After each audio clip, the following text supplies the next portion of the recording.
Assalamualaikum warahmatullahi wabarakatuh. Perkenalkan, nama saya Ainun Jaria dengan NIM 21080150154 dari program studi Psikologi Fakultas Psikologi Universitas Muhammadiyah Profesor Dr. Hamka. Pada kali ini saya akan mempresentasikan proposal skripsi yang berjudul Pengaruh Parental Attachment terhadap Self-Compassion pada Gen Z.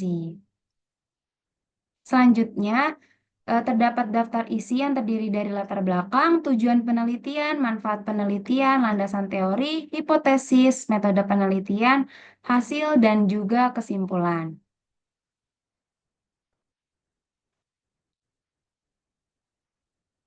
Nah, selanjutnya terdapat latar belakang dalam penelitian ini yang menjelaskan bahwa generasi Z tumbuh di era digital yang penuh tantangan psikologis seperti tekanan sosial dan paparan standar yang tidak realistis di media sosial. Nah, hal ini membuat mereka rentan mengalami stres, kecemasan, dan juga kritik diri yang tinggi. Dalam konteks ini, self-compassion atau sikap penuh kasih terhadap diri sendiri menjadi penting untuk menjaga kesejahteraan mental. Self-compassion terbentuk melalui proses psikososial yang kompleks. Nah, salah satunya itu dipengaruhi oleh parental attachment atau keterikatan dengan orang tua sejak masa kanak-kanak. Nah, jadi keterikatan yang aman dan suportif terbukti mampu membentuk konsep diri yang positif dan mengurangi kritik diri. Sedangkan keterikatan yang tidak aman cenderung berdampak sebaliknya. Berbagai studi menunjukkan adanya hubungan antara kualitas attachment dan tingkat self-compassion. Namun, belum banyak penelitian yang membahas peran keterikatan secara spesifik terhadap ayah dan ibu secara terpisah. Nah, oleh karena itu, penelitian ini bertujuan untuk menganalisis pengaruh parental attachment terhadap self-compassion pada generasi Z. Nah, selanjutnya terdapat tujuan penelitian. Penelitian ini bertujuan untuk mengetahui bagaimana pengaruh parental attachment terhadap self-compassion pada Gen Z.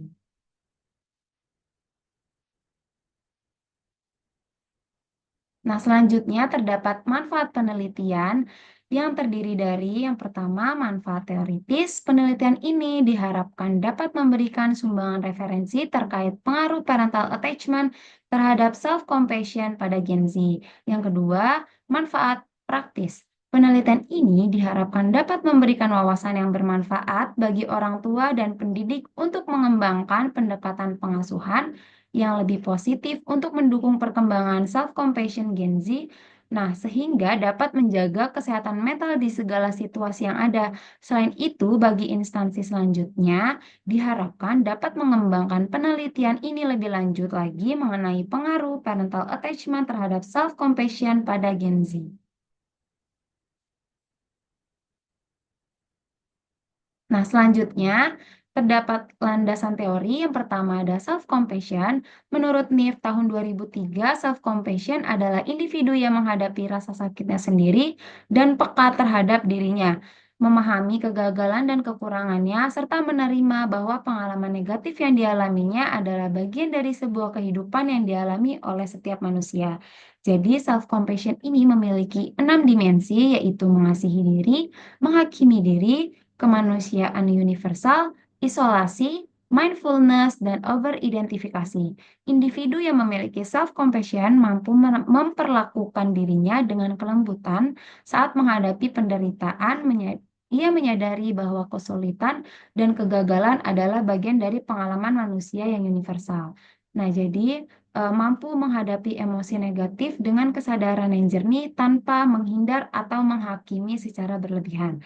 Yang kedua, terdapat parental attachment. Parental attachment yang disampaikan oleh Arms dan Greenberg ini adalah persepsi individu mengenai seberapa baik figur-figur orang tua ini mampu menyediakan keamanan psikologis bagi dirinya. Parental attachment ini terdapat 3 dimensi. Yang pertama ada trust, kedua communication, dan ketiga alienation menurut Greenberg dan Armstrong tahun 1987. Dalam konteks perkembangan Gen Z, dimensi-dimensi ini memainkan peran penting dalam pembentukan regulasi emosi, harga diri, serta kemampuan membangun hubungan interpersonal yang sehat.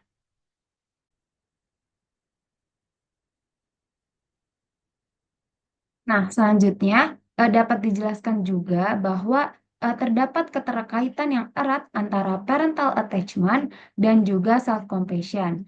Jadi, penelitian oleh Peping et al. Tahun 2015 ini menunjukkan bahwa pola asuh yang penuh penolakan, kritik, dan kurang kehangatan berkaitan dengan rendahnya self-compassion.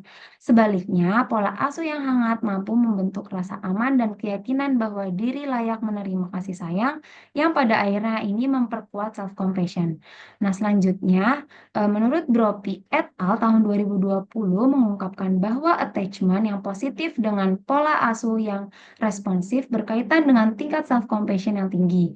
Sementara itu, attachment yang negatif justru dapat menurunkan self-compassion dan meningkatkan masalah interpersonal serta gangguan mental. Nah, penelitian dari Song et al. Tahun 2023 juga menegaskan bahwa hubungan yang berkualitas antara orang tua dan anak mendukung berkembangnya sistem pengaturan emosi yang sehat yang berdampak positif terhadap self-compassion dan juga sebaliknya, attachment yang buruk dapat mengaktifkan sistem ancaman dan menghambat perkembangan self-compassion. Untuk yang terakhir, si et al. Tahun 2020 menyatakan bahwa individu dengan attachment yang kuat cenderung memiliki kemampuan regulasi emosi yang lebih sehat yang secara positif mempengaruhi tingkat self-compassion. Nah, secara keseluruhan, keterikatan yang aman dan positif dengan orang tua berperan penting dalam membentuk self-compassion melalui pengasuhan yang hangat, responsif, dan mendukung regulasi emosi.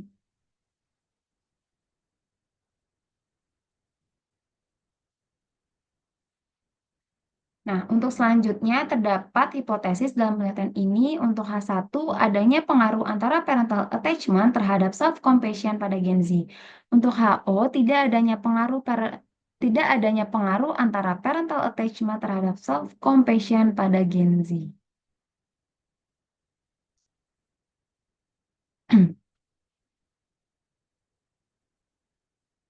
Selanjutnya terdapat metode penelitian. Yang pertama, desain penelitian.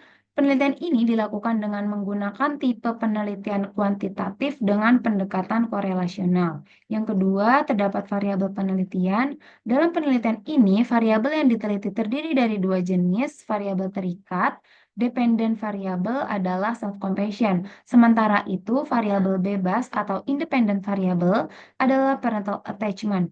Penelitian ini bertujuan untuk melihat sejauh mana keterikatan dengan orang tua dapat mempengaruhi tingkat self-compassion pada individu.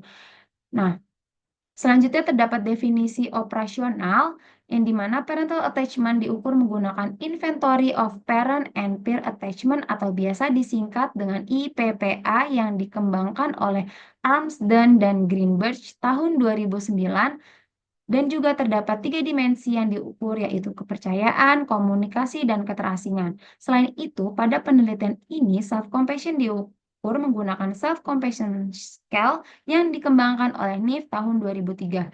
Nah, terdapat juga 6 dimensi yang diukur, yaitu mengasihi diri, menghakimi diri, kemanusiaan universal, isolasi, mindfulness, dan over-identifikasi.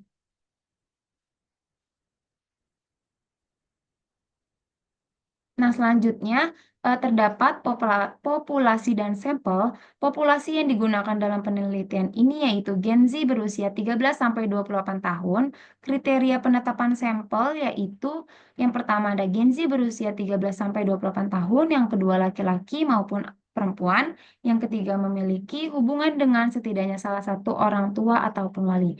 Nah, pada penelitian ini cara pengambilan data dengan menggunakan metode non-probability sampling dengan teknik accidental sampling dengan melibatkan 74 responden. Nah, selanjutnya terdapat teknik pengumpulan data. Teknik pengumpulan data penelitian ini menggunakan kuesioner dengan pemanfaatan fitur Google Form. Kuesioner ini disebarkan secara online melalui sosial media yang terdiri dari personal chat WhatsApp, grup WhatsApp, dan direct message Instagram. Nah, yang terakhir, teknik analisis data. Teknik analisis data yang digunakan dalam penelitian ini menggunakan teknik analisis regresi linier sederhana dibantu program SPSS versi 20. Nah, selanjutnya terdapat hasil uji validitas dan juga reliabilitas. Yang pertama, uji validitas dalam penelitian ini dilakukan dengan menggunakan metode Cronbach's alpha keseluruhan dengan nilai alpha jika masing-masing item dihapus. Nah, yang pertama, self-compassion, hasil uji validitas pada self-compassion ini seluruh 26 item pada skala self-compassion dinyatakan valid karena R hitung lebih besar dari R tabel. Yang kedua, parental attachment, hasil uji validitas seluruh 25 item ayah dan 25 item ibu pada skala Inventory of Parent and Peer Attachment atau biasa disingkat IPPA dinyatakan valid karena R hitung lebih besar dari R tabel. Nah, yang kedua, terdapat uji reliabilitas.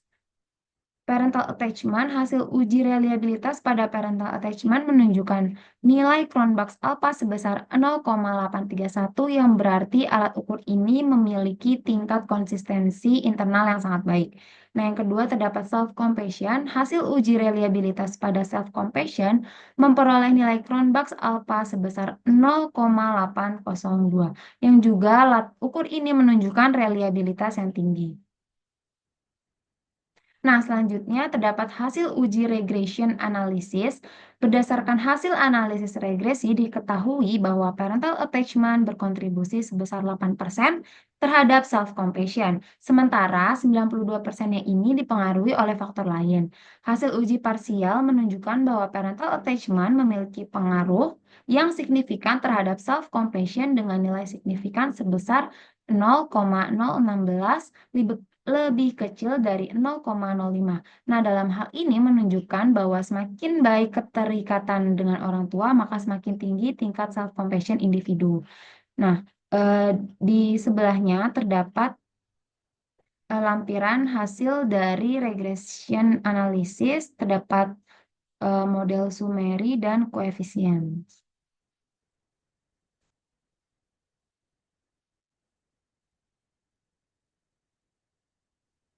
Kesimpulan, maka dapat disimpulkan bahwa, hasil dari penelitian ini menunjukkan adanya pengaruh yang signifikan antara parental attachment terhadap self-compassion pada Gen Z. Maka dalam hal ini, apabila semakin kuat kelekatan antara individu dengan orang tua yang ditandai dengan komunikasi yang baik, rasa percaya dan minimnya perasaan keterasingan, namun jika semakin tinggi kemampuan individu dalam menunjukkan kasih sayang, penerimaan, dan pengertian terhadap dirinya sendiri, temuan ini menggarisbawahi bahwa pentingnya peran orang tua dalam membentuk regulasi emosi dan kesehatan mental anak di era digital yang penuh tantangan ini. Terima kasih atas perhatiannya, kurang lebihnya mohon maaf. Wassalamualaikum warahmatullahi wabarakatuh.